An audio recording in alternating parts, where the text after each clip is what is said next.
Hello दोस्तों, स्वागत है आपका हमारे यूट्यूब चैनल टीचर्स नॉलेज पर। दोस्तों, हम लोग सीटेट के, सीडीपी के प्रीवियस ईयर के कुछ इंपॉर्टेंट क्वेश्चनों को डिस्कस करेंगे। आइए देखते हैं हम अपना सीडीपी बाल विकास एवं शिक्षा शास्त्र के कुछ इंपॉर्टेंट क्वेश्चन।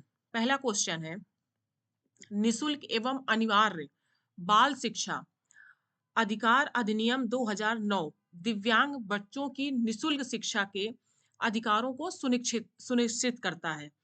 तो देखिए दोस्तों, निशुल्क एवं अनिवार्य बाल शिक्षा कब का अधिकार अधिनियम कब 2009 में पारित किया गया था।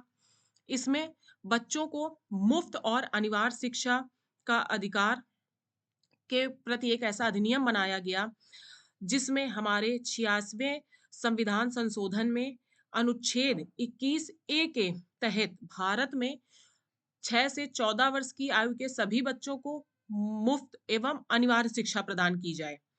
लेकिन दोस्तों, इसमें यह विकलांग बच्चों के लिए था कि विकलांग बच्चों को 6 से 18 साल तक मुफ्त शिक्षा प्रदान की जाए। तो हमारा इसमें सही आंसर होगा ऑप्शन नंबर फर्स्ट, 6 वर्ष से 18 वर्ष, क्योंकि सामान्य बच्चों के लिए 6 से 14 वर्ष तक निःशुल्क शिक्षा का प्रावधान था और दिव्यांग बच्चों के लिए 6 से 18 वर्ष। तो ऑप्शन नंबर फर्स्ट हमारा सही होगा। अब दोस्तों अगला क्वेश्चन है, व्यक्तिगत विविधताओं वाले बच्चों को पढ़ाने के लिए ऐसे विद्यालय होने चाहिए जहां शिक्षक ऑप्शन व्यक्तिगत विविधताओं के आधार पर वर्गीकृत की गई कक्षाओं के विभिन्न वर्गों को पढ़ा सकें, विशिष्ट व्यक्तिगत विविधताओं वाले बच्चों को पढ़ाने के लिए प्रशिक्षित हों, बच्चों को समरूप अधिगमकर्ता बनाने में प्रशिक्षित हों।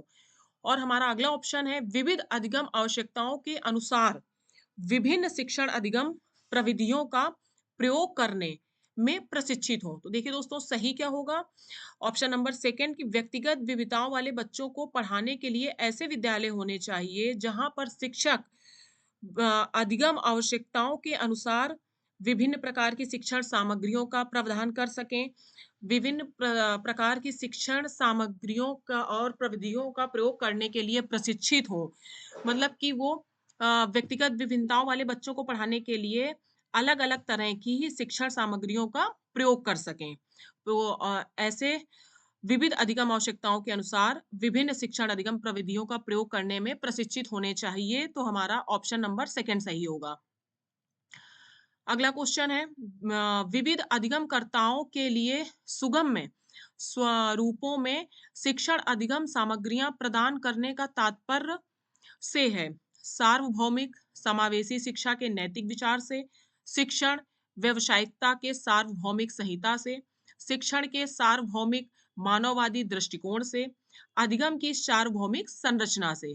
तो देखिए दोस्तों, सही आंसर क्या होगा? विविध अधिगमकर्ताओं के लिए सुगम्य स्वरूपों में शिक्षण अधिगम सामग्रियां प्रदान करने का तात्पर्य अधिगम की सार्वभौमिक संरचना से है। तो सही आंसर हुआ ऑप्शन नंबर 4। अगला क्वेश्चन है, स्व जागरूकता एवं संज्ञानात्मक क्षमताओं का नियंत्रण जैसे योजना बनाना, समीक्षा करना और संशोधन करना इत्यादि में अंतर्निहित है। तो हमारा योजना बनाना, समीक्षा करना और संशोधन करना किसमें अंतर्निहित है? संज्ञान बोध में। तो इसका सही आंसर होगा ऑप्शन नंबर सेकंड, संज्ञान बोध। अगला क्वेश्चन देखते हैं, जब बच्चे प्राप्त की गई सूचनाओं की व्याख्या करने के लिए अपने अनुभवों के आधार पर सोचते हैं, तो उसे कहा जाता है प्रतिक्रियावादी सोच, सृजनात्मक सोच, अमूर्त सोच और मूर्त सोच। देखिए दोस्तों, जब बच्चे अपनी प्राप्त की गई सूचनाओं की व्याख्या करने में सक्षम हो जाते हैं, अपने अनुभवों के आधार पर सोच लेते हैं, ये कब होता है? हमारी मूर्त संक्रियात्मक अवस्था में, जिसमें बच्चों की एज होती है 6 से 11 वर्ष। इसमें बच्चा अच्छे से सोचने, समझने और तर्क करने में सक्षम हो जाता है। तो हमारा सही आंसर होगा ऑप्शन नंबर 4, मूर्त सोच। अगला क्वेश्चन है, अधिगमकर्ताओं को व्यक्तिगत क्षमता के आधार पर उनकी कठिनाइयों के विभिन्न स्तरों को ध्यान में रखते हुए पढ़ाने की विधि को क्या कहा जाता है? चयनित अनुदेशन, सटीक शिक्षण, त्रुटिहीन अनुदेशन और विभेदी अनुच्छेद अनुदेशन। तो अधिगमकर्ताओं को व्यक्तिगत क्षमता के आधार पर उनकी कठिनाइयों के विभिन्न स्तरों को ध्यान में रखते हुए पढ़ाने की विधि को विभेदी अनुदेशन कहा जाता है। तो इसमें हमारा क्या सही होगा? Option number first. अगला क्वेश्चन देखते हैं। प्रतिपालन अधिगम का एक विशिष्ट चरण है जो अधिगम के चरण का पूर्ववर्ती है। तो देखिए दोस्तों, प्रतिपालन अधिगम का एक विशिष्ट चरण है। इसमें हमारे कितने चरण होते हैं? 5 चरण बताए गए हैं। पहला अधिग्रहण, दूसरा प्रवीणता, तीसरा रखरखाव, चौथा सामान्यीकरण और पांचवा है अनुकूलन।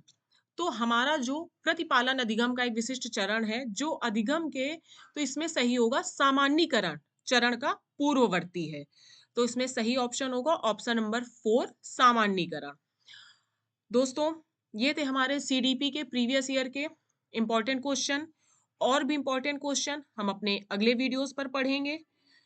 दोस्तों, अगर आपको हमारा वीडियो पसंद आया है तो इसे लाइक, सब्सक्राइब और ज़्यादा से ज़्यादा शेयर जरूर कीजिए। Thank you.